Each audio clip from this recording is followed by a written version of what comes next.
Rio de Janeiro, morne et déchiré, le décor reste, mais je te le donne en français.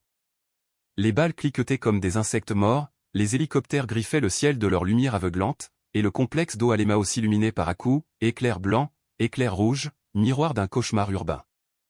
L'air portait l'odeur âcre de la poudrée, dessous, une peur plus profonde, plus ancienne, qui s'accrochait au mur. Les chiens hurlaient leur panique, des enfants sanglotaient tapis dans des recoins, et des prières chuchotées, rapides, presque instinctives se faisaient flot collectif, suppliant une miséricorde qui semblait avoir déserté la ville. C'était une de ces nuits où le ciel paraissait observer, fatigué et triste, la comédie d'en haut. Samuel Cobra Almeida courait entre les silhouettes, le fusil serré contre la poitrine, chaque respiration un afflux de fer et de peur. À 28 ans, il portait sur lui plus que des cicatrices, un passé qui pesait comme une armure rouillée. Son gilet balistique était déchiré, sa chemise collée au corps par la sueur, et dans son crâne régnait un panique pure et primitive. Il avait vu 4 de ces hommes tomber en moins d'une heure. La police avait bouclé le Moro, toutes les issues étaient scellées par des volontés d'acier. Il savait que ce n'était plus qu'une question de temps avant que la chasse ne se referme, capture ou mort, l'alternative se tenait serrée comme une lame. Juste un abri, marmonna-t-il, la voix avalée par le fracas dehors, tandis qu'il évaluait les maisons basses, crues, de briques nues. Quelques heures seulement. Il longea un mur couvert de graffitis, Dieu voit tout. Un rire amer lui échappa, noir comme un caillot. S'il voit tout, il doit bien se moquer de moi, souffla-t-il, et sa voix se perdit dans l'écho du ruelle.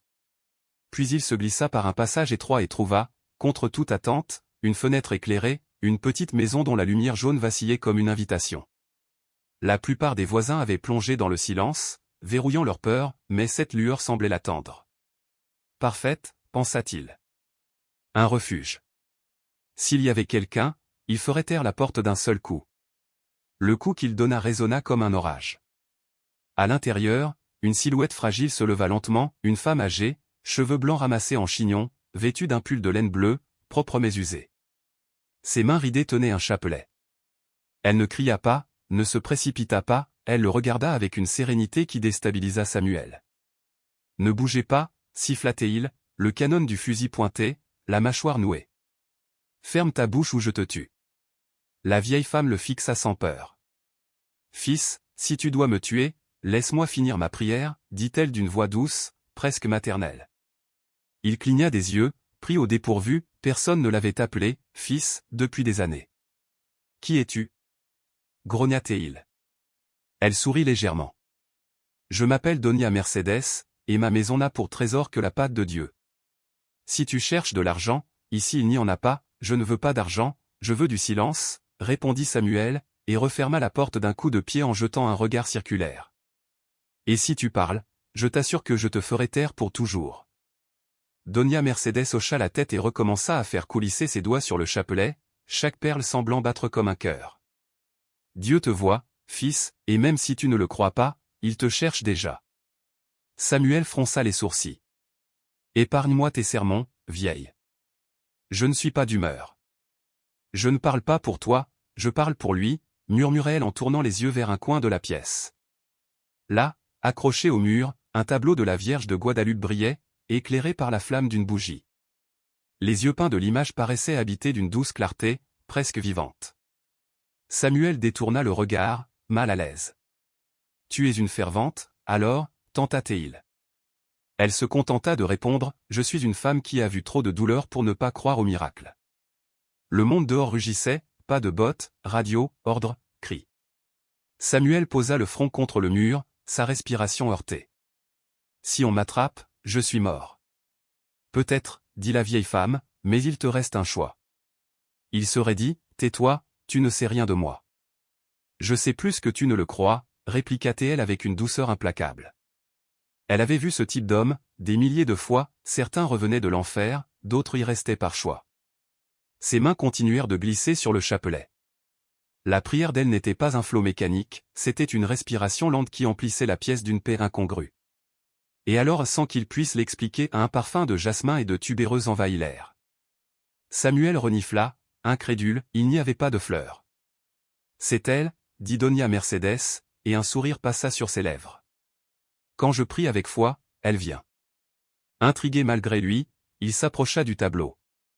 La bougie vacilla, un instant, il jura avoir vu, derrière la peinture, la silhouette d'une femme enveloppée de lumière. Cela stoppa sa respiration. Je hallucine, balbutia-t-il, reculant. Ce n'est pas la drogue, fils.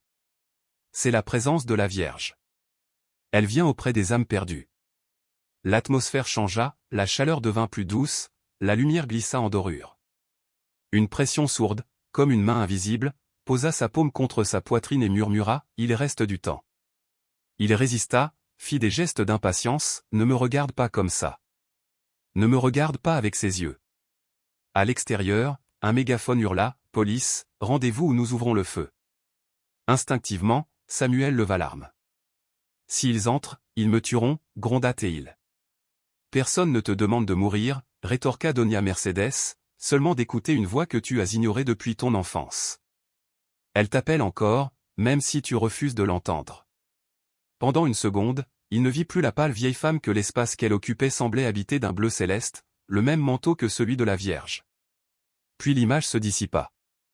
Le tambour de son cœur battait comme s'il voulait s'échapper de sa poitrine. « Qu'est-ce qui m'arrive » chuchota-t-il. « Rien de mauvais, » répondit-elle, « c'est le commencement d'une chose que tu ne comprends pas encore. » La menace extérieure se rapprochait, les pas, les ordres, la cadence des bottes. Le miracle, s'il en était un, était à peine commencé.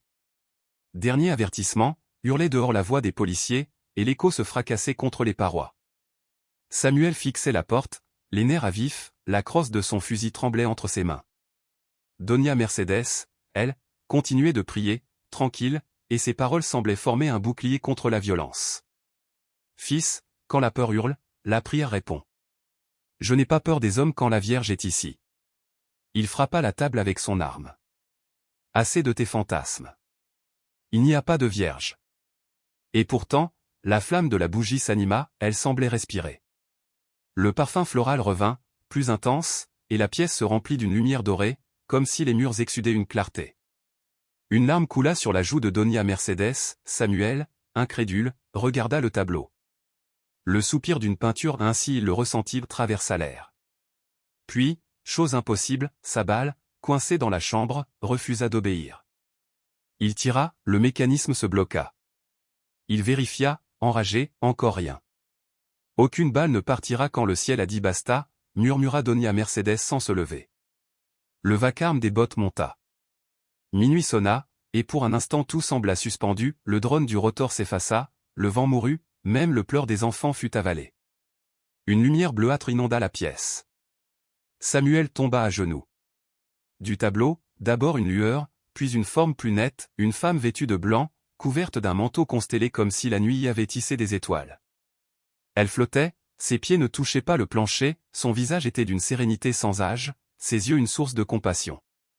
Il voulut crier mais aucun son n'osa sortir. À chaque pas qu'elle fit, la peur fondait, laissant place à quelque chose d'irréparable honte et consolation mêlée. Une voix, qui n'était ni venue d'un endroit précis ni absente, dit, « Je t'ai vu courir dans la nuit, tes mains tachées de sang, mais ton cœur cherche encore la lumière. » « Qui es-tu » balbutia Samuel. « Je suis la mère qui pleure ses enfants perdus » répondit la voix. « Je suis venu parce que quelqu'un a prié pour toi. » Samuel regarda Donia Mercedes, elle, toujours agenouillée, avait les yeux fermés, le chapelet entre les doigts. « Pour moi » demanda-t-il, étonné. « Oui » murmura-t-elle. « Dès que j'ai entendu tes pas, j'ai su qu'elle t'amenait ici. » La figure tendit la main, une larme de lumière tomba de sa paume, touchant le sol, et là où elle tomba éclot une fleur blanche. Samuel prit la fleur, la pressa contre sa poitrine, et quelque chose, enfin, se fendit. Un tir fendit l'air, brisant la fenêtre en mille éclats, il se jeta sur la vieille femme pour la protéger. Quand il releva la tête, la vision s'était évanouie, mais le parfum restait, plus intense qu'auparavant. « Tu l'as vue » haleta-t-il. « Oui » dit Donia Mercedes. « Elle est là, et elle ne te lâchera pas même si tu ne la vois plus. » Il pleura pour la première fois, sans honte. À l'extérieur, les cris et l'agitation reprirent. Le charme de l'instant s'était effacé, mais quelque chose en lui avait changé, il tenait encore la petite fleur blanche, qui ne fanait pas, brillant comme si elle renfermait une étincelle. « Que signifie cela » demanda-t-il d'une voix brisée. Donia Mercedes se leva lentement, la voix douce comme une cloche, cela signifie que tu n'es pas seul. Elle t'a montré son visage parce qu'il y a encore de l'espoir. Samuel rit, nerveux, ils me tiennent encerclé, ils vont me tuer. Tu peux choisir l'autre chemin, souffla la vieille femme. Quel chemin? Le chemin de la reddition. Pas devant les hommes, mais devant Dieu. Les mots lui crevèrent la poitrine plus que n'importe quelle blessure. Les voix du passé périvre, coup sur la table, première faute, première mort revinrent comme du plomb. Toujours, il avait cru que la seule loi respectée était la peur. Et voilà qu'en plein carnage, une vieille femme ne tremblait pas. La porte se fit heurter, Samuel repoussa un meuble pour la bloquer, appuya l'arme sur le seuil. Doña Mercedes posa sa main sur le canon. Baisse ça, fils. Ce n'est pas avec des balles qu'on sauve une vie. La Vierge ouvre des portes même là où les hommes ne voient que des murs. Soudain, le sol vibra, un courant d'air traversa la chambre et fit tomber le tableau qui ne se brisa pas. Derrière le cadre, une fissure, une ouverture menant à la maison voisine abandonnée. Je te l'avais dit, elle ouvre des portes. Samuel la contempla, confus, tu veux que je m'enfuie? Non. Je veux que tu choisisses. Tu peux fuir et le rester toute ta vie, ou tu peux affronter ta vérité. Mais écoute, ce que le silence veut te dire. Il tomba à genoux. Le tumulte extérieur paraissait lointain. Dans ce tumulte, une voix maternelle lui souffla, n'aie pas peur. Je suis avec toi. Il pleura de nouveau, sans honte. Pourquoi moi? Pourquoi ne pas m'avoir laissé mourir, demanda-t-il. Doña Mercedes posa une main sur son épaule, parce qu'il reste à sauver en toi quelque chose qui veut être guéri. La Vierge ne cherche pas des saints, mais des cœurs brisés prêts à se laisser aimer. Alors, il commença à maladroit, honteux à demander pardon, non en paroles creuses, mais d'une vérité qui le brûlait. La lampe au plafond s'alluma seule, la lumière devint d'or. La paix l'enveloppa, différente de la peur, une chaleur qui ne venait pas du feu. Une voix, douce et intime, murmura, « Si tu me laisses entrer, je te donnerai une vie nouvelle. » Doña Mercedes ferma les yeux, elle est là. La sens-tu? Il acquiesça, des larmes coulant sur la fleur. Oui. On frappa à la porte avec violence. Les policiers annoncèrent l'assaut. Samuel se redressa, main levée, il pouvait partir par la fissure, disparaître, reprendre la fuite de Cobra. Ou bien il pouvait se rendre à une promesse qui lui paraissait invraisemblable. Il regarda la vieille femme. « Si je me rends, ils vont me tuer, dit-il. »« Pas si tu le fais avec la vérité dans les yeux, répondit-elle. Elle t'a amené ici pour renaître, non pour mourir. » Alors il posa son arme au sol, laissa tomber sa fierté et, comme un homme qui traverse un désert pour atteindre une source, il se rendit. Les officiers entrèrent, pensant peut-être à une arrestation ordinaire, mais quelque chose ou une lumière, un parfum les obligea à ralentir. Un jeune policier, la voix tremblante, confessa, « Je sens la paix. » Les menottes cliquetèrent. Samuel, à genoux, dit, « Je me rends. » Vraiment. Je veux demander pardon. Le chef abaissa son arme. On l'escorta, la maison resta silencieuse, les voisins observant, muets. Dans l'air lévitaient encore des effluves de jasmin et la petite fleur blanche brillait, intacte sur la poussière. Doña Mercedes prit une profonde inspiration et murmura, « La Vierge a fait sa part.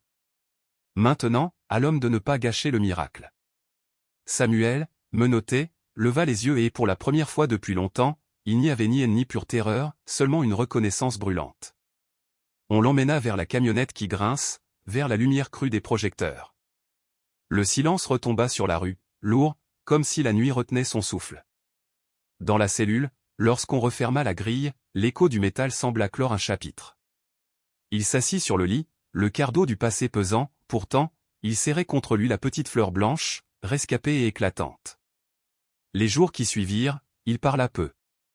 Il gardait la fleur dans sa poche. L'officier qui l'avait trouvée avait tenté de la jeter, elle s'était fanée au toucher de sa main et avait recouvré sa force quand on la rendit à Samuel. Dans l'obscurité de la cellule, quand les cris l'envahissaient, l'arôme suave revenait comme un baume. Une voix, en lui, murmurait « Je suis avec toi ».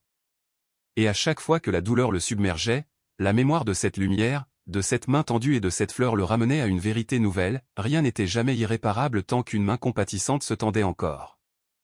La maison de la lumière. Le chapelain entra dans le pavillon avec la lenteur respectueuse de ceux qui portent des secrets sacrés. Dans sa main, une Bible usée et un chapelet au grain sombre. Lorsqu'il aperçut Samuel, il s'arrêta, surpris. « Tu es le fameux Cobra » demanda-t-il d'une voix douce.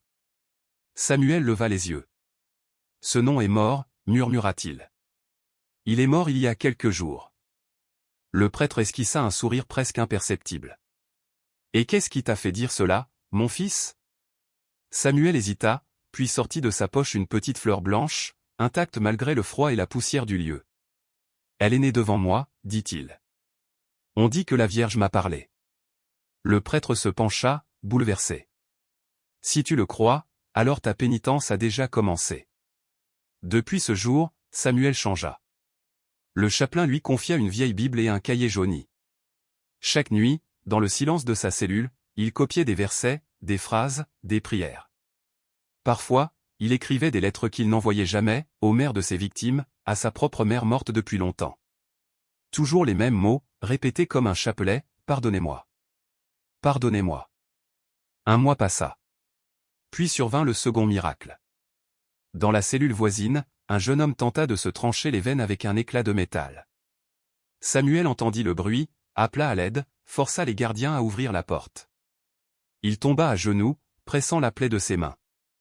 Le sang couvrait tout, sauf la fleur blanche qu'il portait sur lui, elle brillait, immaculée. Le garçon survécut. Les médecins parlèrent de seconde décisive, mais Samuel savait, lui, que c'était la même main invisible qui l'avait sauvé, celle de la Vierge. Peu à peu, les autres prisonniers vinrent à lui. Certains lui demandaient de lire pour eux, d'autres de prier. D'autres encore voulaient simplement l'écouter. Samuel ne cherchait pas à embellir ses récits. « J'étais un assassin », disait-il simplement. « J'ai pénétré dans la maison d'une vieille femme armée d'un fusil. Elle n'a pas crié, n'a pas supplié. Elle m'a arrêté sans tirer une balle, et dans ses yeux j'ai vu quelque chose que je croyais perdu, la paix. » Certains riaient de lui. D'autres restaient silencieux. Mais une nuit, lors d'une coupure de courant, plusieurs détenus vinrent à sa porte. « Cobra, dit l'un d'eux, pourrais-tu prier pour ma mère? Elle est malade. » Samuel hocha la tête, prit le chapelet du chapelain et commença à prier d'une voix tremblante. Peu à peu, un parfum de fleurs envahit le couloir. Tous le sentirent. Même les gardiens. L'un d'eux, le plus jeune, tomba à genoux derrière la grille sans comprendre pourquoi. Sur la couche de Samuel, la petite fleur blanche luisait faiblement. « Sainte Mère » murmura-t-il. À l'aube, un rayon de soleil entra par la fente du toit et toucha la fleur. Elle se fana lentement, mais ne pourrit pas, elle se transforma en une poussière dorée. Samuel la recueillit entre ses doigts et la plaça sur son cœur. Il comprit, il n'avait plus besoin de miracle visible. Le vrai miracle vivait désormais en lui. Quelques jours plus tard, un gardien lui remit une lettre. C'était de Doña Mercedes. « Mon fils, écrivait-elle d'une main tremblante, je prie encore pour toi. N'oublie pas ce qu'elle t'a dit, celui qui se rend par amour ne perd jamais. Quand tu sortiras de ces murs, fais que d'autres croient en ce que tu as vu. Ce n'était pas un rêve, c'était ta renaissance. » Samuel lut la lettre 1000 fois. Chaque mot était une graine. Cette nuit-là, il écrivit dans son cahier. « Si un jour je foule à nouveau la rue, je ne porterai plus d'armes. Je porterai la foi. » Il s'endormit ensuite, rêvant de la vieille maison, de la Vierge debout à la porte, un sourire aux lèvres. Derrière elle, le ciel de Rio brillait, pur et sans fumée. Les années passèrent comme un fleuve tranquille. Samuel servait en cuisine, aidait les nouveaux, lisait à haute voix. Ses cheveux grisonnaient, ses mains étaient marquées, mais son regard était devenu clair, paisible. Même les gardiens baissaient les yeux devant lui. Le dimanche, la chapelle se remplissait. Non par obligation, mais pour l'écouter. Sa voix grave et calme semblait apaiser l'air. « Mère, guidons ceux qui ne voient pas encore la lumière que j'ai vue, disait-il. Et tous savaient qu'il parlait à celle qu'il avait réellement rencontrée. Un jour, on lui remit une enveloppe. Une lettre de Doña Mercedes. « Mon fils, mes forces s'épuisent. Mon cœur est fatigué, mais ne sois pas triste. J'ai déjà vu le plus grand des miracles, une âme renaître. Si la Vierge vient me chercher, promets-moi de ne pas laisser sa lumière s'éteindre. » Samuel resta immobile, les larmes tombant sur le papier. Cette nuit-là, il pria longtemps. L'air s'emplit encore une fois du parfum des fleurs. Fais-la reposer dans ta paix, murmura-t-il. 2 jours plus tard, le chapelain entra dans sa cellule, le visage grave. Mon fils, la Sonora Mercedes est partie. Elle s'est endormie chez elle, le chapelet dans la main. Samuel ferma les yeux. Il ne pleura pas de colère, mais de gratitude. Merci, Vierge Sainte, dit-il. Tu lui as donné la paix qu'elle méritait. Les semaines suivantes, elle revint dans ses rêves, assise dans son vieux fauteuil, baignée d'une lumière douce, des pétales blancs tombant du ciel sans jamais toucher le sol. Samuel se réveillait le cœur serré mais apaisé. Le temps passa encore. Grâce à sa conduite exemplaire, on lui annonça une réduction de peine, il ne restait plus que 5 ans. Lors de son audience, il retrouva le même juge qui l'avait condamné. « J'ai lu les rapports, dit le magistrat. On dit que vous êtes devenu un guide spirituel, que vous avez empêché des émeutes et sauvé des vies. Que dites-vous à cela ?» Samuel inspira profondément. « Je ne suis pas un saint, monsieur le juge. Seulement un homme qui a compris que tuer n'est pas une force, et que pardonner n'est pas une faiblesse. La Vierge m'a sauvé, mais je dois chaque jour apprendre à être digne de cela. » Le juge baissa la tête. C'est déjà plus que ce que beaucoup apprennent en liberté. Samuel sortit libre quelques mois plus tard. Le chapelain lui remit un paquet. Ce sont les affaires de Doña Mercedes. Elle voulait que tu les aies. À l'intérieur, la vieille Bible et le chapelet usé. Samuel les serra contre lui et crut entendre la voix de la vieille femme. Tiens ta promesse, mon fils. Les derniers mois de détention furent une préparation. Il écrivit ses projets dans le cahier, un centre pour les jeunes perdus, un lieu sans armes ni haine. Il l'appela la maison de la lumière. Le jour où il franchit les portes de la prison, le soleil l'aveugla. Il respira profondément. « Mère, je suis prêt, dit-il. » Avec l'aide de l'église et de quelques donateurs, il loua un vieil entrepôt dans le quartier où il avait grandi. Il le nettoya, repeignit les murs, suspendit une image de la Vierge au centre, posa sur un autel le chapelet et la Bible de Mercedes. La première nuit, il dormit à même le sol, sans meubles, mais le cœur rempli de foi. Peu à peu, des garçons arrivèrent. Des fils de criminels, des orphelins, des enfants que personne ne voulait. Samuel les accueillait sans poser de questions. Il leur apprit à lire, à travailler, à prier. Il leur raconta l'histoire d'une femme qui avait transformé un assassin en homme de paix. Et la Vierge, elle existe vraiment, demanda un jour un enfant. Samuel sourit. Oui, mais elle ne se montre pas toujours dans la lumière ou les tableaux. Parfois, elle se cache dans le regard de celui qui croit encore en toi. Chaque soir, avant de fermer le centre, il allumait une bougie. Le parfum de fleurs remplissait la salle. Il savait qu'elle était là. Les années passèrent. Une plaque fut fixée à l'entrée. Maison de la lumière en mémoire de Doña Mercedes, qui prouva qu'une âme repentante peut en sauver 1000. Les habitants racontaient qu'on voyait parfois une douce lueur filtrer par la fenêtre la nuit. Samuel ne chercha jamais à vérifier. Il savait déjà d'où venait cette lumière. Le temps marqua son visage. Ses cheveux devinrent gris, ses pas lents, mais son regard restait vif et apaisé. Les murs du centre étaient couverts de dessins d'enfants, des anges, des fleurs, une vierge souriante. « Grand-père Sam !» cria une fillette. « Le nouveau garçon est arrivé. » Celui qui avait peur, demanda-t-il. « Oui. » Samuel s'approcha du jeune garçon, maigre, une cicatrice sur la joue. « Comment t'appelles-tu, mon fils ?»« Raphaël, » murmura-t-il. « Bienvenue, Raphaël. Ici, personne n'a peur. Ici, on apprend à recommencer. » Il le conduisit vers l'autel où reposaient la Bible et le chapelet. « Cette femme, dit-il en montrant la photo, m'a appris que même quand tout semble perdu, le ciel continue d'attendre. » Raphaël écoutait, les yeux humides. « Et la Vierge t'a parlé ?» Samuel sourit. « Pas avec des mots. Parfois, elle parle ici. » Il posa une main sur sa poitrine. « Quand tu sentiras cela, tu sauras que tu n'es plus seul. » Cette nuit-là, quand tout le monde dormait, Samuel sortit dans le petit jardin. Le ciel de Rio était clair, sans hélicoptère, sans coup de feu. Il s'assit sur le vieux banc de bois. « Mère, » murmura-t-il, « j'ai semé la lumière où régnait l'ombre. S'il reste quelque chose à faire, montre-le-moi. » Le vent se leva doucement.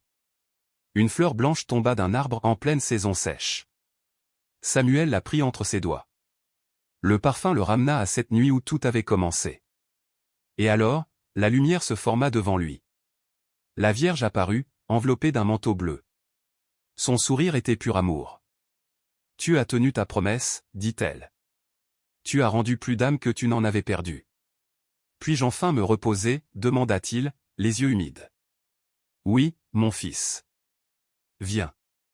L'ancienne t'attend. Samuel déposa la fleur sur le banc et ferma les yeux. Sa respiration s'éteignit, douce comme une flamme qui a accompli sa mission. Au matin, les enfants le trouvèrent là, le chapelet dans les mains, un sourire paisible sur le visage. Sur sa poitrine, la fleur blanche brillait encore. L'air sentait le jasmin. Ce soir-là, Raphaël alluma la bougie. « Pour toi, grand-père Sam, dit-il. Et pour elle. » Avec le temps, il devint le nouveau guide de la maison de la lumière. Et chaque fois qu'un nouvel enfant franchissait le seuil, il répétait. Ici, personne n'est perdu. L'amour de la Vierge n'abandonne aucun de ses enfants. Et ainsi, au cœur de Rio, entre rires, prières et cicatrices, le miracle continua de vivre non pas dans des apparitions ou des lumières, mais dans chaque acte de compassion, dans chaque pardon, dans chaque âme qui apprenait à recommencer. Sur la plaque à l'entrée, on pouvait lire. Les miracles ne s'achèvent jamais. Ils changent simplement de main.